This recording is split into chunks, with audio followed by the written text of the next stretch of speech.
Assalamualaikum warahmatullahi wabarakatuh. Waalaikumsalam warahmatullahi wabarakatuh. Selamat malam, sahabat Expo Universitas Negeri Padang.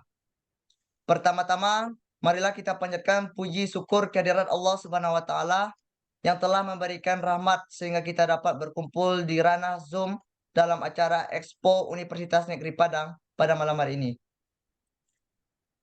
Baik, kami dari kelompok Kabau Hebat akan mempresentasikan hasil dari beberapa pengembangan, yaitu mengenai kompetisi ide kreatif dan inovasi yang diadakan oleh UNP pada tahun 2023. Yang mana dalam keterangan tersebut diampu oleh dosen Bapak Dr. Insinyur Raymond Lapisa, MT, MSc, serta ketua yaitu Batri Kurniawan dengan NIM 2133826. Selanjutnya anggota 1 yaitu Randi Fernando dengan NIM 2133849. Selanjutnya saya sendiri sebagai moderator yaitu Dipo Aryo Nugroho dengan NIM 22338044. Baiklah, dari teman-teman langsung saja kita mulai kepada sesi yang pertama, yaitu mengenai judul dari makalah penelitian Expo Universitas Negeri Padang. Baik, kami mengambil judul dari Mini Hydroelectric Pip Screw Turbine System di Bendungan Taratak, Kabupaten Pesisir Selatan. Ini merupakan inovasi terbaru yang ramah lingkungan serta konsep dan mesinnya.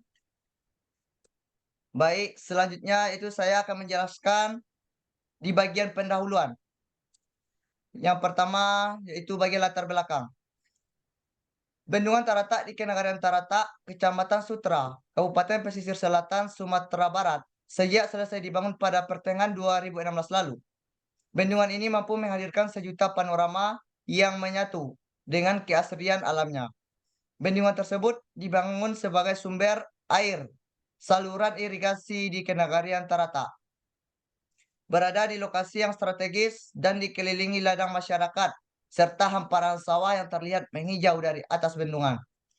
Lokasi bendungan ini berjarak sekitar 2 km dengan 15 menit perjalanan dari Jalan Lintas Sumatera bagian barat, tepatnya Simpang 3 Puskesmas Pembantu Taratak. Kapasitas bendungan ini sendiri memiliki daya tampung sekitar 45.000 kubik air dan digunakan untuk mengaliri sawah masyarakat di 3 kenagarian sekaligus. Pengembangan juga bisa dilakukan pada bendungan tersebut seperti pembangkit listrik tenaga air.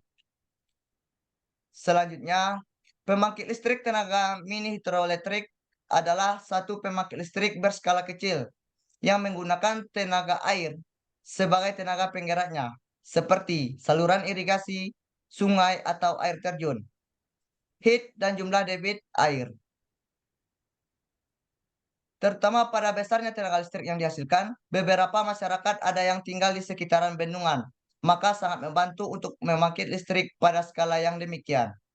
Pembangkit listrik mikrohidro mengacu pada pembangkit listrik dengan skala di bawah 100 kW. Banyak daerah pedesaan di Indonesia yang dekat dengan aliran sungai yang memadai untuk pembangkit listrik pada skala demikian. Diharapkan dengan memanfaatkan potensi yang ada di desa-desa tersebut, dapat memenuhi kebutuhan energinya. Dalam mengantisipasi kenaikan biaya energi atau kesulitan jaringan listrik nasional untuk menjangkaunya. Jadi untuk selanjutnya yaitu di bagian tujuan.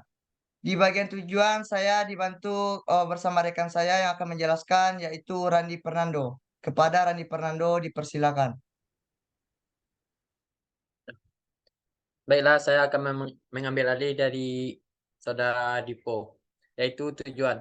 Tujuan dari inovasi ide kreatif saya yaitu satu, pemanfaatan sumber daya alam yang meliputi energi baru terbarukan.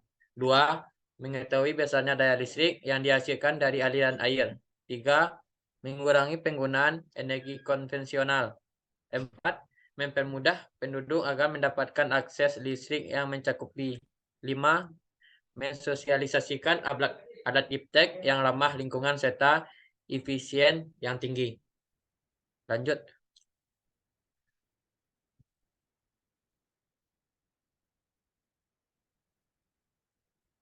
Selanjutnya sasaran.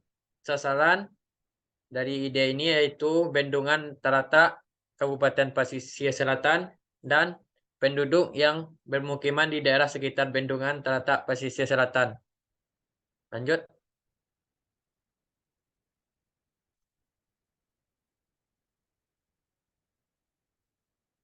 Selanjutnya, manfaat dari ide tersebut.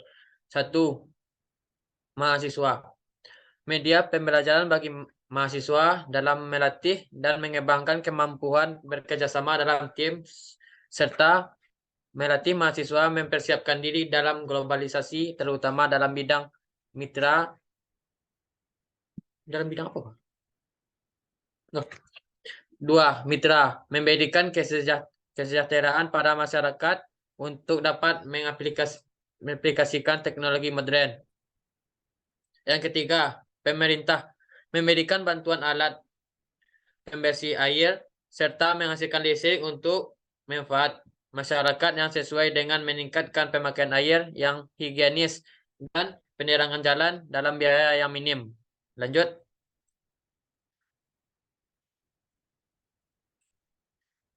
Luaran yang diharapkan.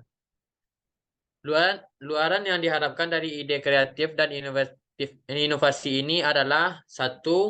Laporan kemajuan, 2. Laporan akhir, 3. Buku pedoman, 4. Artikel ilmiah.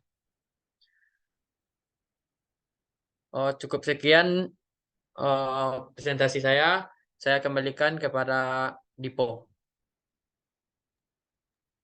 Baik, terima kasih kepada Saudara Randi Fernando yang telah menjelaskan beberapa materi mengenai inovasi alat. Selanjutnya yaitu beragam alat yang akan dijelaskan oleh rekan saya yaitu Batri Kurniawan. Kepada Batri dipersilakan. Baik, terima kasih kepada moderator. Mungkin saya ambil alih di mana selanjutnya yaitu inovasi alat. Nah, pada inovasi yang akan kami kembangkan yaitu pada gambar yang mungkin bisa dilihatkan moderator.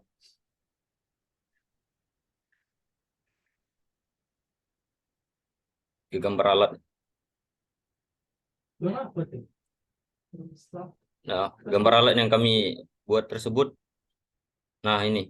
Jadi, inovasi yang kami lakukan di mana kami menerapkan alat ini untuk masyarakat, di mana sudah dijelaskan sebelumnya, di mana di sebuah bendungan terdapat aliran air yang cukup banyak, sehingga nanti alat ini bisa kami dan juga berdayakan kepada masyarakat.